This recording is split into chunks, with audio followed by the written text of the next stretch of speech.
All right, today we're gonna start up here on your 25B HHL. We're gonna start up here at the tongue jack. You've got two switches. The top little switch is gonna turn your light on and off. That's for hooking up and disconnecting in the dark. You've got your bottom switch here is gonna operate the tongue jack. You've got down, which is gonna bring the front of the unit down, and then if you hold up, it's gonna bring the front of the unit up. You've got your 7-way cord underneath that. That's gonna plug into your truck. That's gonna provide your unit with the turn signals, the brake lights, and the running lights, and charge your battery when it's on the truck.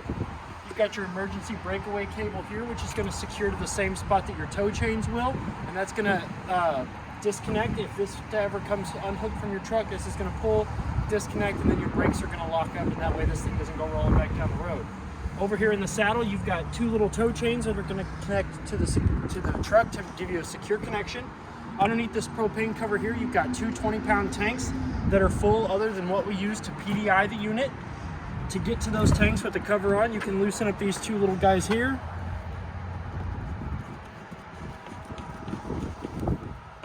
We'll remove the cover. Oh, this one didn't.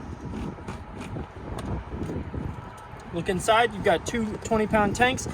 They're fed into the unit with an auto change regulator. The little arrow on the side here is for your convenience. It lets you know which tank you're currently drawing from. And on the front of that dial, it'll say red. It'll be a red color with an R. And then once you turn your tank on and that the arrow is pointing to, that disc will spin. It'll turn green with a G. And then that way you know that you've got propane flow into your unit. When your tank is empty, you just turn the dial, open your other tank up. You can take your empty tank off and you can go get it filled or replaced. Behind the tanks, you've got your 12-volt marine and RV battery protected by that box. This is going to supply your unit with all the power it needs while it's not plugged in. And when it is plugged in, it's going to charge that battery for you. But we keep them in those boxes so that way nothing gets to the terminals, nothing corrodes that, all that good stuff. So when you go to look at your battery, you go to maintenance your battery, you always want to make sure that cover's on there, okay? So now we can come around to the side of your unit, and you've got three important stickers up here on the side. So the first one we've got is your VIN number sticker. That's going to be just like the VIN on your vehicle. Then you've got your manufacturing sticker, which is going to give you all the manufacturing numbers, the date it was created, who manufactured it, and all that good stuff. And you've got your tire and loading information sticker. So this is going to give you the proper PSI of your tires, and which is also going to be on the side of them as well. So we're going to start here with the first pass-through. So if we look inside there, you do have a 3/4 inch manual crank handle. That is for lowering and raising the spare tire, which is up underneath the unit in the underbelly. And then you've also got your 30 amp solar controller there, which is going to give you three very important pieces of information when you're using your RV. That is the voltage that the battery and the converter are putting out. That is the voltage that's going back into the battery from the solar panels on the roof, and it's going to give you the temperature of the solar panels on the roof as well. The little red dial there next to it, that is your battery disconnect. So that is a key and socket. So when you're storing this thing for the winter, you don't want to drain your battery, you can turn that to the off position and it will stop the flow of juice from the battery to the unit, okay? You do have an outside grill. I will go over with you how to use that, but it has been raining here today, so I didn't really want to put that out and get it all wet and all that stuff and then have to put it back in here for you. So when we get around to the side, I'll show you where it goes, I'll show you how it hooks on, and we'll go over the LP quick connect hose with that as well, okay? And then if you can see through all the other side, you do have a pass-through door on the other side that will let you use this for large storage. So for like totes and tarps and stuff like that. And there's another handle, but we'll cover that on the other side. Another handle. So if we come around here to the side. But we'll handle that when we get to the other side. We'll handle it, I like that. We'll handle it. So you do have a sticker here that's going to tell you to check your lugs. So the PSI in the tires is supposed to be at 80. Anywhere between 75 and 85 is okay. Typically between 75 and 80, you really don't want to go above 80 for a risk of blowout, but 75 to 85 is an okay range. The lugs also have been torqued to 100 foot-pounds as per specification on the sticker on the front. It'll also tell you, depending on how many lugs there are, what the proper orientation to tighten and loosen those are in case you do need to change that tire out, okay? So back here, this is your furnace vent. So you've got cold air goes in this one, hot air comes out of this one. This metal vent here does get hot enough to scald your skin and curl the hair on your arms. So if you have people outside playing, running around while you're using your furnace, please tell them to avoid this because it does hurt. Another good investment for your furnace vents are mud dauber screens. They're 2 little dome screens that fit over each one of these, and they keep the mud daubers from going up in there, building nests, inviting their friends and family, and having a good old time. It's a $20 part up in the store, or it's $155 an hour for us to go up in there, fish them out, and pull them out, okay? Now we've got our sewer outlet here. So your sewer outlet, you're gonna undo this cap. It's kind of stuck. Rather it be stuck than loose though. So you're gonna hook your sewer hose to this. You're gonna run the other end to the proper dump station. Then you're gonna go ahead and when you're ready to dump, you're gonna go ahead and pull your black tank first. That's gonna drain your toilet, your bio waste, all that yucky stuff that's been built up all weekend. That's gonna drain that out first. And then you're gonna go ahead and pull this one. This is your gray tank that's going to empty out your bathroom shower and your bathroom sink. So this one will be second. And then this one here is going to be your galley tank or your kitchen sink. So you'll use this one last, because unless you're letting a whole bunch of food go down, this is going to probably be some of your cleanest draining water. So you want this one last, help flush out all that nasty stuff that comes out of your bathroom and your shower and stuff. Okay. And then once you're done, you'll unhook the hose. There's a spot on the back that we'll go over that you can put your sewer hose in, and then you want to make sure that this cap goes back on there. Next to that is your Suburban InstaHeat water heater. So you do have a tankless water heater, so you don't need to worry about your tank, but you still do have a pressure release valve. You do want to make sure that water's still coming out of this before you go to light your water heater. So you can just apply gentle pressure to that, water will come out, then you know you're good to light. The 2 other important things we're gonna go over is your fuse here. Every once in a while, you do wanna make sure that that's nice, good and tight in there. And then you've got your on and off button, which will turn off the control panel on the inside. So O is for off, I is for ignition, so we'll go ahead and turn that on. And then I'll show you what the panel looks like when we get inside. And then to close it, you latch that shut. And then behind that is your 50 amp short cord. So in order to plug your unit in, the ring is going to be all the way against the 2 fins. You're going to push the cord in. There's going to be a little ball on the end of the cord, and there's going to be a groove for that ball to fit into in the outlet. You're going to fit that ball into that groove. You're going to give it a 1/4 of a turn clockwise, and then you're going to make sure that this ring tightens all the way up to that outlet as much as it can, okay? So it's nice, good, and tight, because what that does is that provides a nice weather-tight seal to keep out anything that's going to short circuit either your outlet or your cord, all right?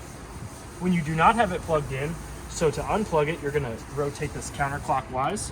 You're going to rotate this until it meets up to those 2 fins, rotate it counterclockwise, the whole plug, counterclockwise, pull out, and then lower this flap down over it, which is also going to provide you with that same protection. So we'll come around here to the back of the unit. First thing you got is a lighted license plate bracket there. This is going to be your outside shower. Do I have my keys with me?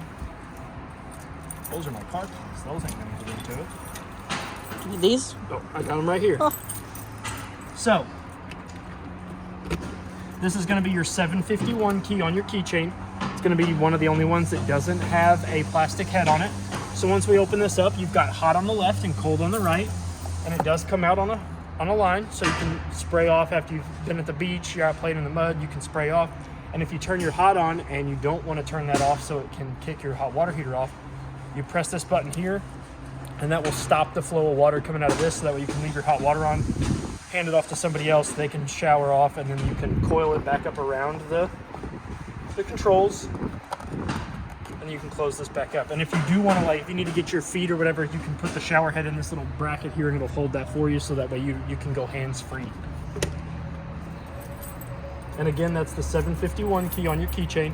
It's going to be the only one that doesn't have a plastic head on it. Down below that, you have your tank flush. So this is for your black tank flush. You're going to hook your hose and regulator up to that, and then you're going to have your black tank open and empty before you use this, because what this does is it pressurizes through a little aerator at the bottom of your black tank that kind of spins around and chews up all that yucky stuff and helps get it off of the sides and the bottom of your black tank. Think of it as like a potty garbage disposal. It chews it up and then lets it flow out of the black tank valve. And the reason we always recommend a regulator is because a regulator keeps the water pressure between 40 and 50 psi, and that helps prevent the lines disconnecting and all that good stuff from happening and making a big wet mess on the inside of your unit. So this is your city water connect. You're going to hook the same hose and regulator up to that, and with that And the source on the city water, you will never have to use the water in your fresh tank or turn your water pump on. It'll automatically pressurize once the source is turned on. It'll automatically send water to your line and get you all good to go. The next one over here is your fresh water connection. So this is where you're going to hook that hose and regulator up to, and this is how you're going to fill your fresh tank. So this goes directly into your fresh tank, fills that up, and then when you're done, you just turn your water off, close this back up. You always want to make sure that these caps are always on here because you never know what's going to try to get up in there, or rust. You know, you don't want to contaminate your drinking water or any of that good stuff. Up underneath the corner here, you have two little drain valves. You've got a red one and a blue one. These are your low water drain points. These are the lowest points in the lines of your unit, and these are used for winterizing and dewinterizing. The blue is for cold water, the red is for your hot lines. So you're going to open these up, let the water have some place to go, and let the antifreeze kind of come out when you're winterizing your unit. So we were talking about the spot for your sewer hose connection. This is the tube here that's on the back of your unit, so you can feed your sewer hose in there, and it's also got a cap, so you can stick this cap over there. You don't have to worry about that sewer hose either going in with all your totes for your stuff and all that good stuff, and it's also got a place for a lock, so that way nobody steals your sewer hose. So up above at the very top, you do have a Furion backup camera mount. So if you want to purchase that from the store, you can. You just remove the 4 screws on that front plate. You undo the wire, you plug your camera into that, you feed the wire back in, you screw it back up, and you're good to go. I almost tripped and fell.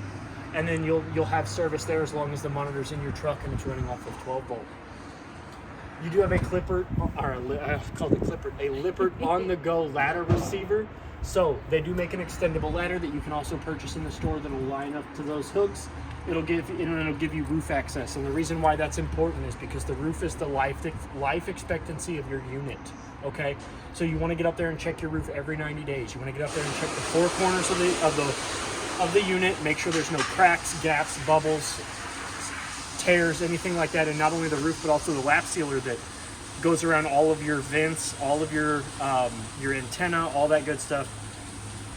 If water can get in there, it will, because that's where the water's going to hit first. It's going to collect, and it's going to seep down into your walls, and it's going to end up being a whole big problem.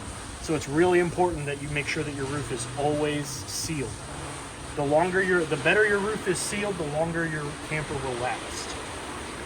On this corner, you have your park cable coaxial outlet, which is where you're going to hook your coaxial up if the park is providing you with cable.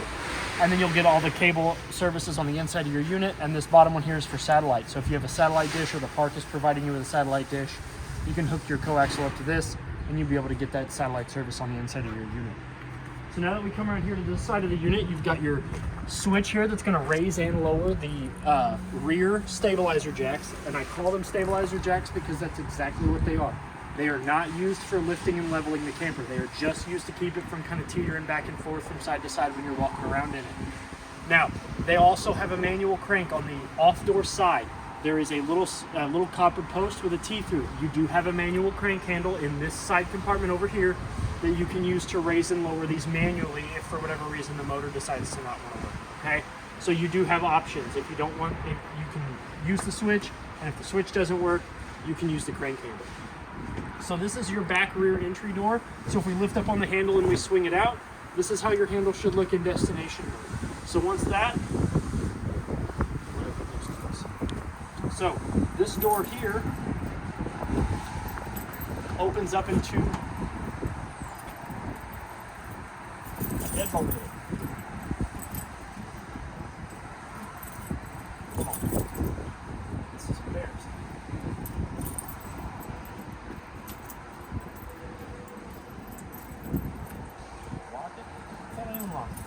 I think it's just stuck. Oh, I unlocked it a while ago. Your top one's locked now. Yeah.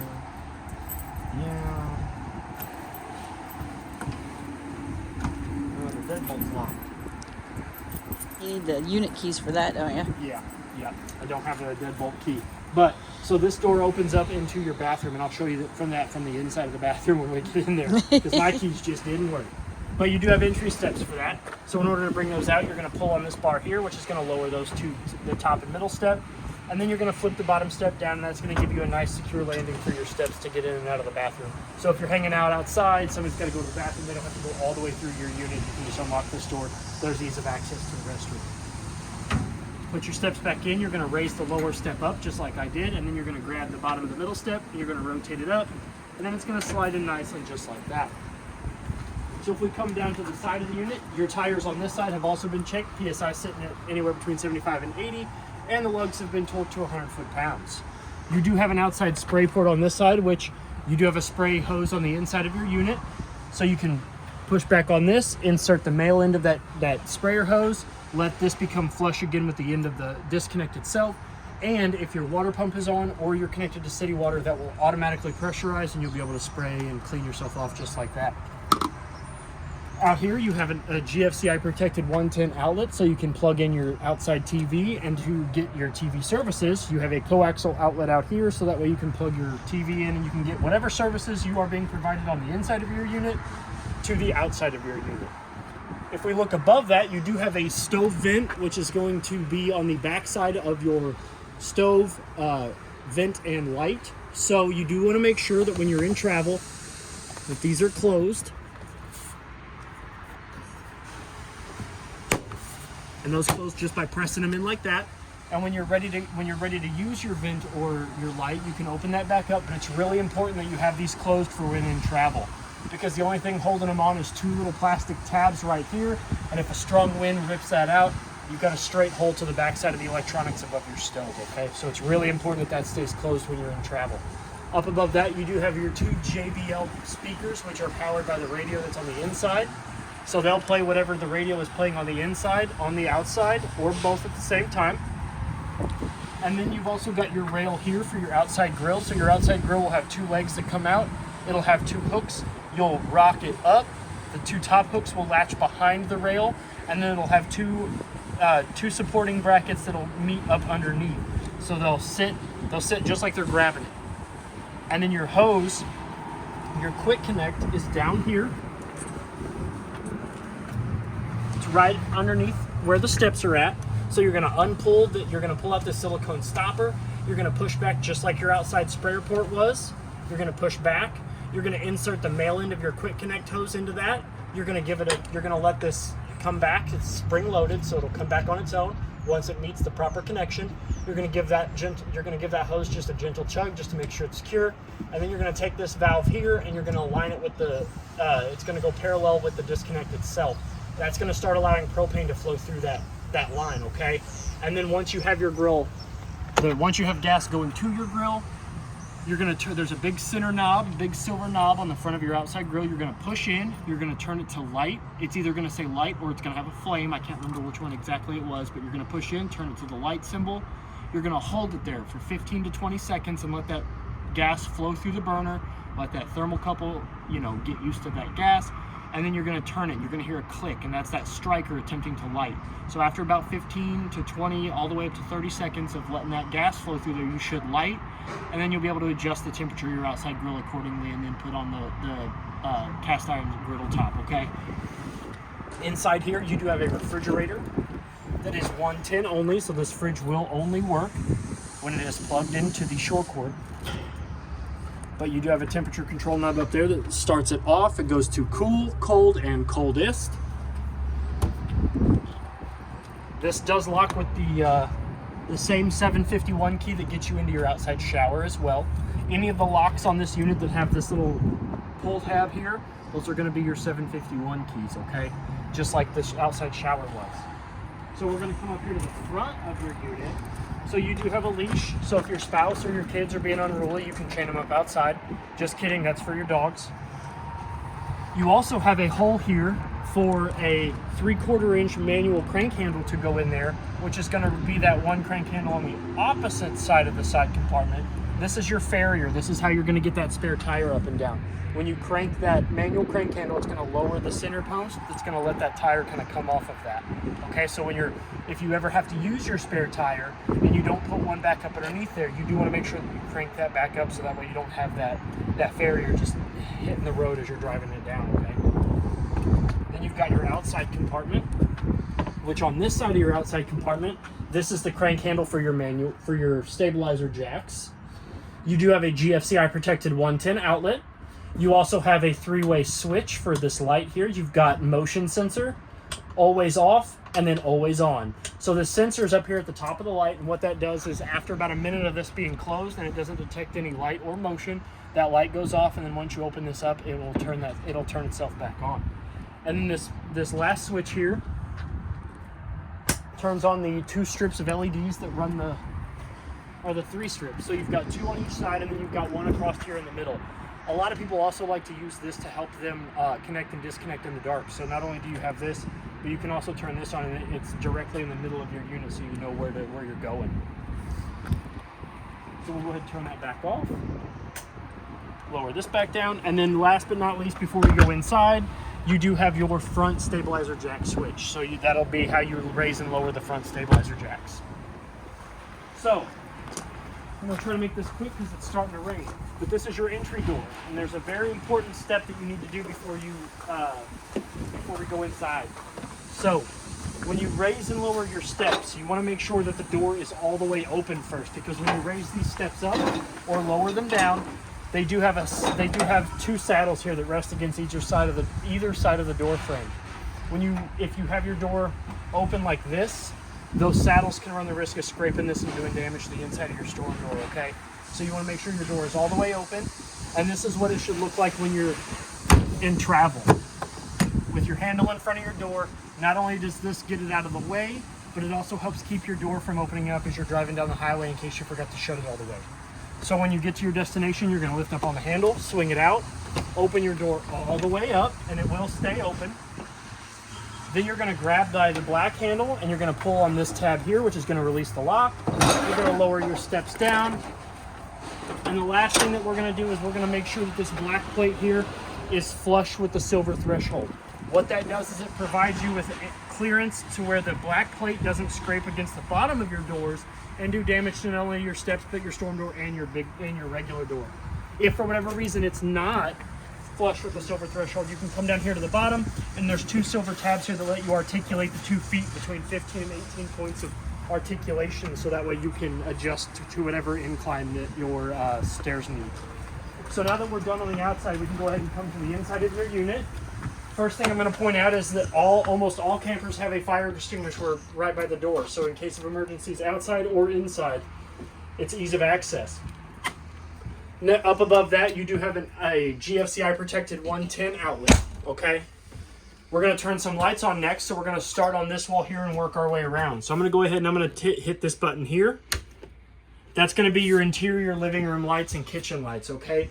So that switch there turns them on, and then next to that is a slider switch, which will dim them. So if you have mood lighting, you can adjust it accordingly.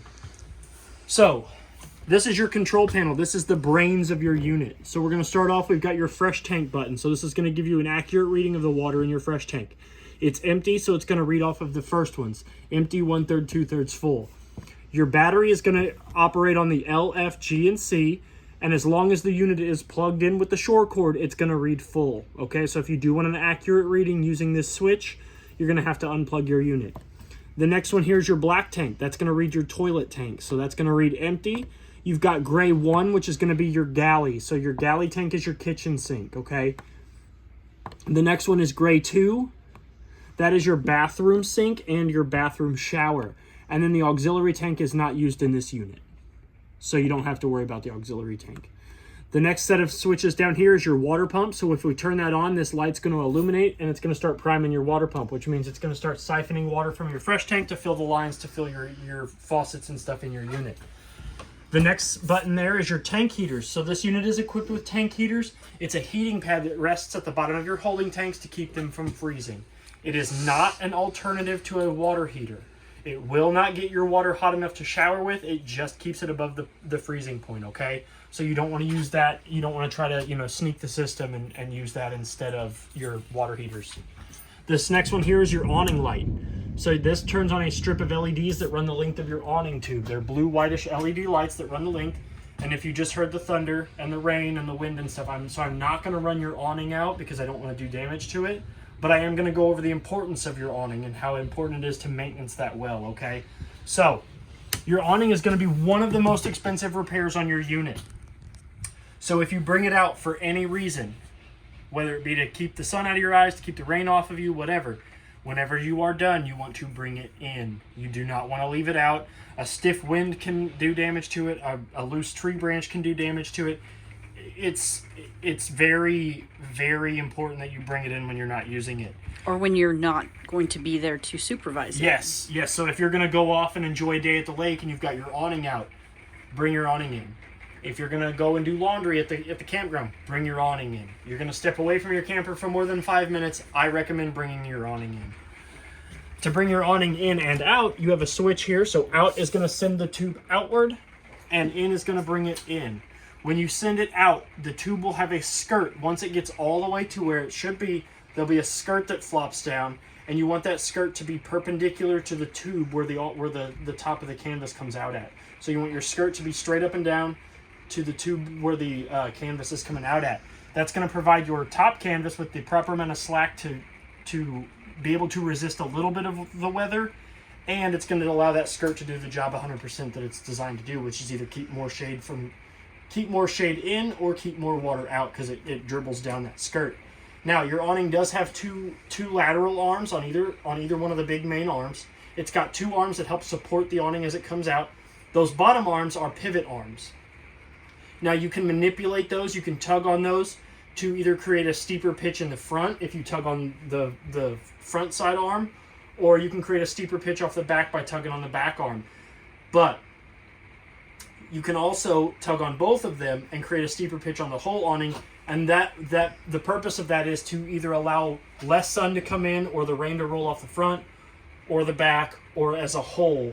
But when you're ready to bring it in, you do want to make sure that those arms go back up into the default position. That's going to make those 2 arms be able to come in and go back out as smooth as possible. So you do want to make sure that those arms, when you go to bring your awning in, that you fix that pivot point to where it's even, okay?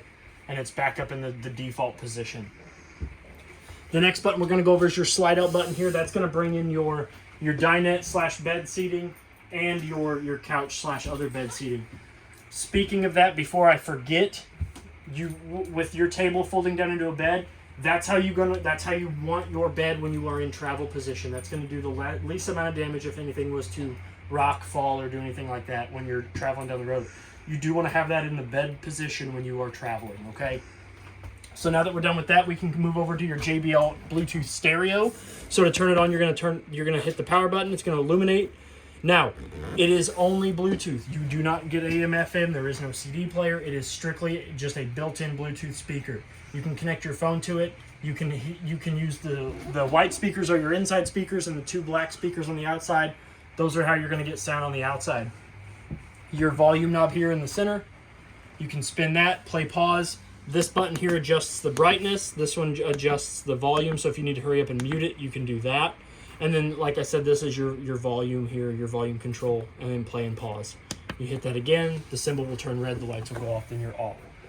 You do have a closet there next to the door, which if you open up, it does have a motion sensor light in it. And it also has, if I'm not mistaken, on this wall here on the inside, there is a 110 outlet that is protected, I think, by the GFCI circuit as well. Nope, it's just a plate holder. That's just a one. Okay. There was the other one I was working with that had GFCI outlet in the closet. Underneath the entertainment center, you've got entertainment storage. You've got your TV remote here.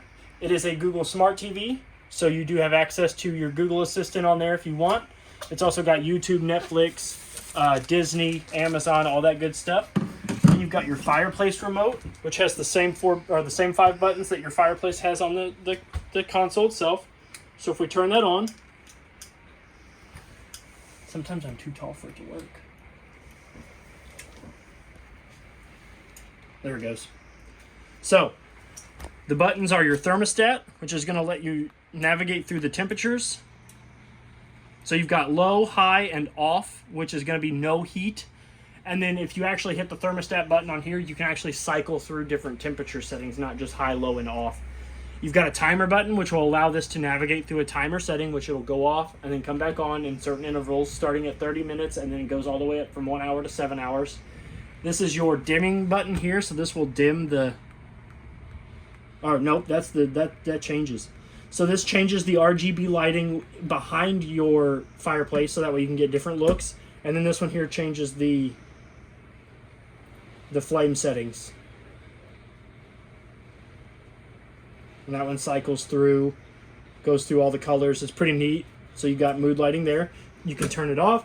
Now your fireplace will still blow when it is off for a little bit. That is just the blower doing its job, expelling any excess heat. So don't worry if it doesn't turn off right away. As you can see, it already turned off. All of the black vents in your unit are your furnace vents. All of the white vents in the ceiling are your air conditioning vents. So it's always black is your heat, white is your air conditioning. So over here is your Coleman Mach thermostat. So we can turn that on by clicking the button. We can cycle through the modes of off, cool, which is air conditioner, heat, which is your furnace, cool and heat, which we'll use both of them to have like an in-house climate control, so it'll do both. It'll keep it at a steady temperature. And then you've got dry cool, which is like a dehumidified cool, so it's not as wet. And then once we pick one, we've got fan settings, which is high auto, low, high, low, and then it cycles back. So my recommendation is if you're going to use your air conditioner, just always keep it on high auto. You never really want to put it on low because you run the risk of burning your compressor up. Just keep it on high, which will keep it on all the time, or high auto is recommended because then it'll allow that compressor to cycle, turn off and on when it needs to, okay? Then you've got the controls here for your VersaTilt bed, which if we hold down, your bed will go from a sitting position to a lying position. Make sure there is no one on the bed when you do this. Yes, you do not want to make sure, even children. Yeah. I know it's as fun as it sounds to let your little ones kind of hang on these VersaTilt beds and go up and down with it, but the motors aren't designed to carry the weight of even a small child. So they're a really small motor, so they're only going to carry the weight of the mattress, okay? So, and then you hold the button up, and just like Frankenstein, it rises slowly.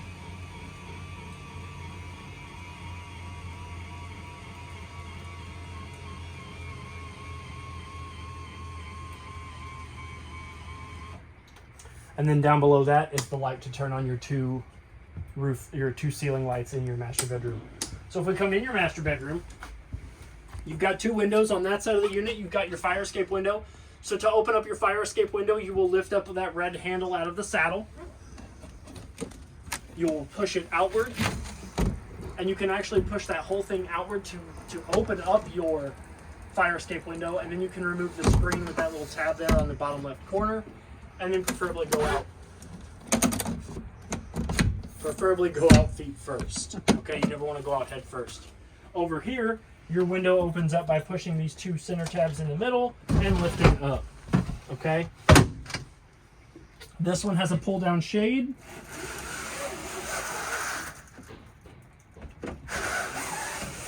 And that one also has the same pull down shade, so you can bring that all the way down, and it does close all the way, so you don't have to worry about sun sneaking in and waking you up.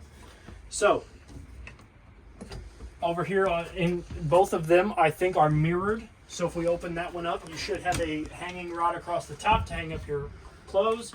You've got a 110 outlet there in the back, as well as a USB outlet. So if you do have a CPAP machine, an alarm clock, or anything like that, you can put your CPAP, phone charger, alarm clock, anything like that. And then they have pass-throughs, which you can't really see when the bed is up, but they do have a pass-through. Let's see if you can see my hand. Will, do you copy? So that way you're not having to run your CPAP machines all throughout the bed and get it all tangled up like that while you're sleeping. They also have two drawers, one underneath each side of the closet, so that way you can store your socks and unmentionables in there. Or snacks. Up above the bed, you have a switch that'll turn on your two little LED above headlights. So if somebody wants to read and somebody wants to sleep, you guys are going to have to fist fight over it. And then up above that is above head storage for more blankets and pillows. Throw pillows. Love them. Trey loves throw pillows. Love them. Up underneath the bed, you do have storage. So if we lift this up, you do have a little storage for this is like a catch-all. So you can put your wallet, your keys, and stuff like that when you're going out in the business. You do have access to your pass-through outside storage compartments, and then you also have totes here to put extra clothes and whatnot in that, as well as a shoe holding spot up underneath, so when you take your shoes off, you can tuck them up in there. You do have an air conditioner in here, which does have both air and heating strips, so it does have both air and heat. So if you don't, you want it to be cold out there but warm in here when you go to bed, or vice versa. You can turn it to either the blue gradient or the red gradient, red being heat, blue being cold, and then you can adjust the fan temperature with the bigger the fan image, the harder the fan's going to blow, as well as the 2 dump vents here. So with this being the air conditioner for the bedroom, the dump vents, if you close them, you're just not going to get any airflow. They're going to come out of that vent there. So you can leave the dump vents open, and you can actually probably close this one because it goes straight to the door. And then you can have nothing but cold air or heat kind of blasting you in the face when you're trying to sleep. Last but not least, you do have your 110 outlet up there in the ceiling for your television, as well as your coaxial, which is going to provide you any sort of service that you're getting in the living room into here. And that sticker that says TV backer there is that wall is a little more firm, so you can put a TV mount up there, so that way you can have your TV in your bedroom. You do have a sliding door which meets a magnet here on the wall. And Hello, Trey. Hello. When you're ready to travel, you do want to make sure that the travel lock does secure this door back into its open position, because if not, and you're traveling down the road, this is going to slam into the wall, doing damage to your wall, the door, the track, the cars, all that good stuff. So you just want to make sure that it is locked in when you're ready to go. So we're going to come along this wall here. You do have a light switch up here that's going to turn on the 2 LEDs above the couch/secondary bed. We'll turn that back off. You've got a window here which opens very similar to the one in the door side of the bedroom. You push these 2 tabs towards the center, and you can lift your window up. This couch, if we remove these throw pillows... You want to hug them first? Nope. Sure don't. I think you do. If we remove the back cushions, we can lift up. We can lift up down here on the bottom of the cushions. Pull it out. Remove the whole couch. Pull it out and up. And then extend out these legs here. Lay this down. And then the last thing that you want to do is you want to come back to the back of the couch, lay it down, and now you've got a secondary sleeping option that'll fit 2 people. We do recommend that if you have this out, you don't use the fireplace, because it could do damage to the couch. Yes, it could melt this stuff here. When you're ready to turn it back into a couch, flip the back up, come down, grab the bottom, lift it up. Be sure to tuck the legs back in. They don't lock or anything. They're just friction held open. Fold the couch in half. Drop it back down. The black portion of the back of the cushions go up against the Velcro.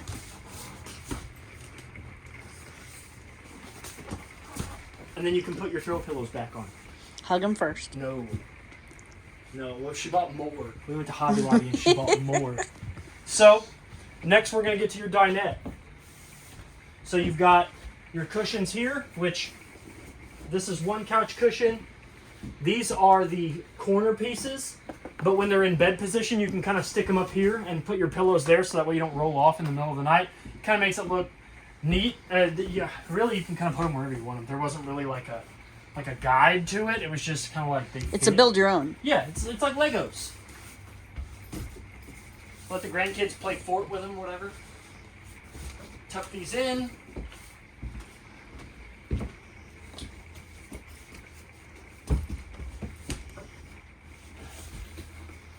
You've got a side one here, back one for that. And then this is your tabletop, so you'll pull this out. Now when you do turn this into a bed, you always want to make sure that the rounded piece is facing outward, because it won't go into bed mode with the rounded piece facing inward. So you do have to have that little lip there. So you'll take your stopper, fit it down in the hole, secure it with this here. That's going to keep that from turning or moving or anywhere. And then you're going to take this and put it into that one. See if I can do this without...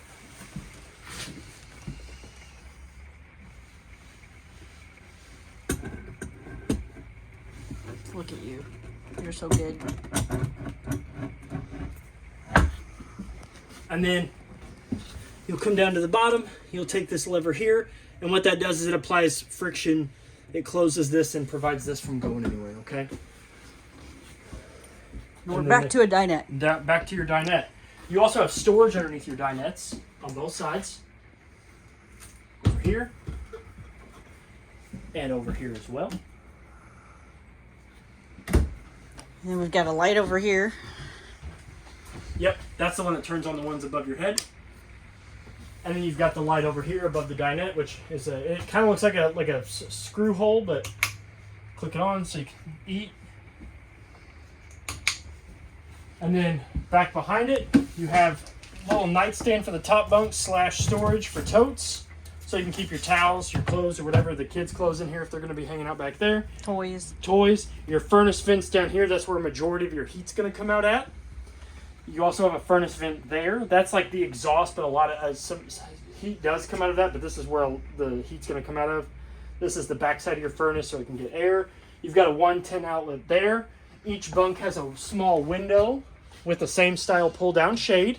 So each window will close and open. Down here, the bottom bunk has the 110 outlet and the USB outlet, as well as a light. Getting warm. This one has it as well, but the top guy gets the control of the light and the bottom guy gets the 110 outlet. So have fun with that. Privacy curtain, so in case their light shenanigans are getting to you, you go like, nah, I ain't doing that. I ain't doing that. You go away. I know that's how my kids would treat it. Yeah, that's funny. We'll go into your bathroom. We're going to start here on this wall. You've got a light switch to turn on the lights above our heads. Towel racks here. Side pantry storage for your hair care products, beauty products, soaps, toothbrushes. A vent fan above our head. It is raining, so I'm not going to open it, but just know that clockwise opens it, counterclockwise closes it, and you've got a switch here to turn your fan on and off. Above your shower, you've got a skylight, so you can shower in the beauty of nature if you want to. You've got a shower rack here to hold your soaps. Your shower head here has a button, just like the outside one, to turn the water flow on and off. Hot on the left and cold on the right. Your shower door. Here, watch me embarrass myself. I'm always bad at these. You're going to do great. You'll close it just by shutting it, and then, if I'm not mistaken, you pull in towards yourself. Look at that. And that opens that door up. I always forget Bravo. that. I always forget that. Your toilet is a 2-portion valve, porcelain toilet. So if you put your foot down halfway on the pedal, your bowl's going to fill with water. If you floor it, that valve will open up and flush all that yucky stuff down into your black tank. Where it belongs. You've got 2 little caddies here on the wall for more storage, a GFCI outlet there in the bathroom, as well as another switch. So I like to call it flashbang. So if you're in here and it's nighttime, everybody's sleeping, you don't want to wake anybody up, you can turn this button on so you can still kind of see yourself in the mirror. I like to call it the spotlight, so The that when you're spotlight. getting ready, you're spotlighting how good you look. And then this is your Suburban InstaHeat water heater control panel. So we turn the switch on outside, which turn the blue power button on and the LED on. So if we turn that, you're going to see output temperature, which is what the water is currently sitting at. You can adjust the set temperature with this. It goes from 97 all the way up to 122. And then this will turn it from Fahrenheit to Celsius. And then when you're using this, there are 3 important symbols that you want to see when you're using hot water. There is a shower icon, which means that your water heater is drawing water. You've got a flame icon in the middle, which means that there is gas flowing to it, which is currently heating up. And then a fan rotor motor, which is going to show you that it is producing heat and it's going to send out hot water. All 3 of those symbols have to be along this bottom line here for you to get hot water and for your water heater to work properly. If there is no flame, then your gas is either empty or they're closed. The shower icon, if it's not showing, then that means that there's no water going into the water heater. And if the blower's not working, then there is something wrong with your water heater, with the blower motor in the water heater, okay? So, speaking of faucets, you've got hot to the left, cold to the right. Draw it up to pull water, back down to turn it off, and then you've got your stopper down here. And you've got storage underneath, which is where your ticket holder's at, as well as a furnace vent down at the bottom, so when you're in here it doesn't get too cold. And then there's AC at the top in case it gets too warm. This is that outside door I was telling you about.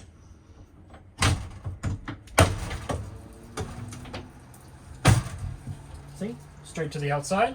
with those steps underneath, so that way nobody has to come in and out of your unit all the way through your unit to get in and out to go to the bathroom. Now that we're done with that, we can go ahead and turn all the lights off. Turn the hot water heater back off. Close the door. You've got your Furion freezer and fridge. So if we open the door up, nice big freezer. Store your ice cream, your popsicles, your snacks. Now when you're opening and closing your freezer and your refrigerator, there is a lever up in here. You do want to make sure that that is depressed. Because if you can see, I'll open this back up to show you.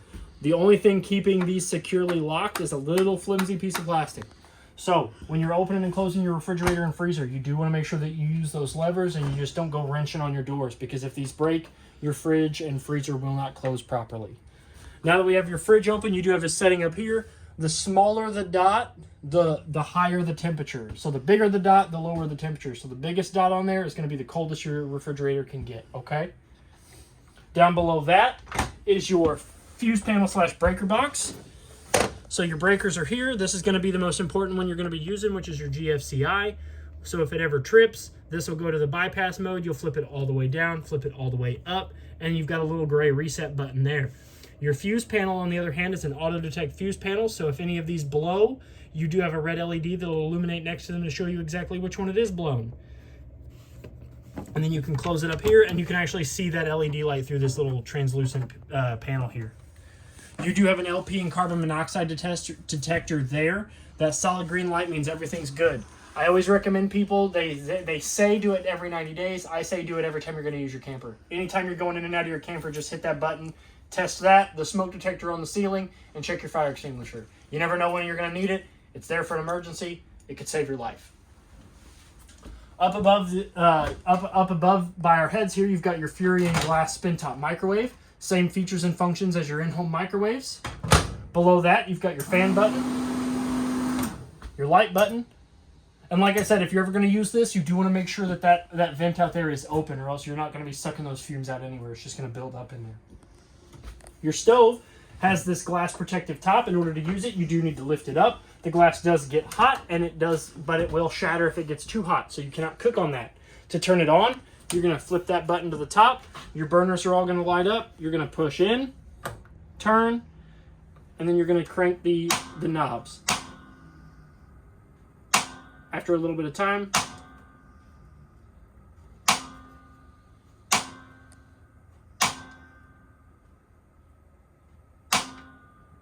there it goes.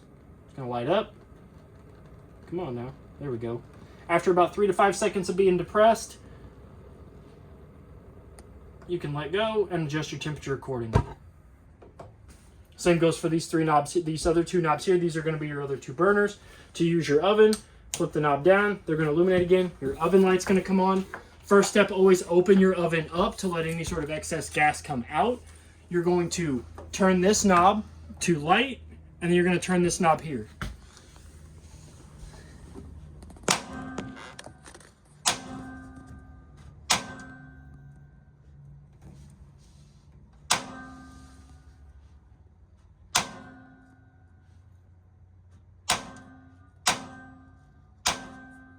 There it went.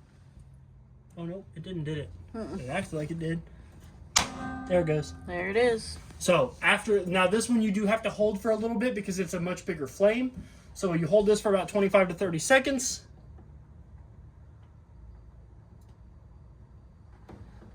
Let go, and then you can adjust the temperature.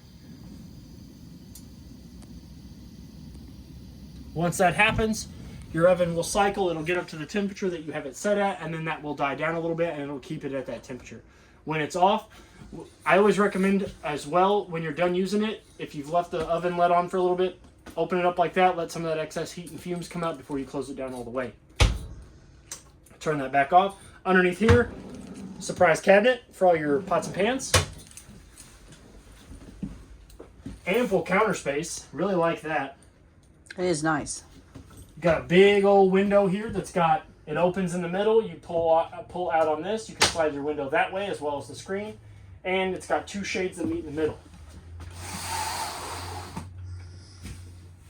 So you can keep that it you closed. can open dramatically. Oh. I am here. You also have above head decorative storage. So if you got like little succulents or anything like that you want to put up there with a light, So you can put those up there, right here on the side here. You also have storage underneath here. 3 pull-out drawers here.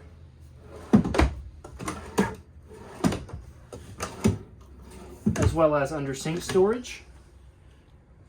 And then last but not least, you have your big basin sink with a foldable towel or foldable drying rack. Your neck does swivel. It also comes out to be a sprayer if you want. And then the temperature controls for it are all the way up is cold, all the way down is hot, and then you pull out to get the flow of water going. Push it back in to stop it, as well as a single stopper just like the ones in your sinks at home. I think that pretty much covers everything in your unit. Other than the air conditioner up here in the ceiling, you've got 2 dump vents here, which if they're open, you're going to get more airflow just like we went over the one in the bedroom. But if you close these, all of the white vents in your unit will start blowing a little colder. It'll shut off the airflow coming out, open up those, the airflow will go through your vents, so you'll get more cold air throughout the whole unit. But the cleaner these air filters are up in here, the better that will work.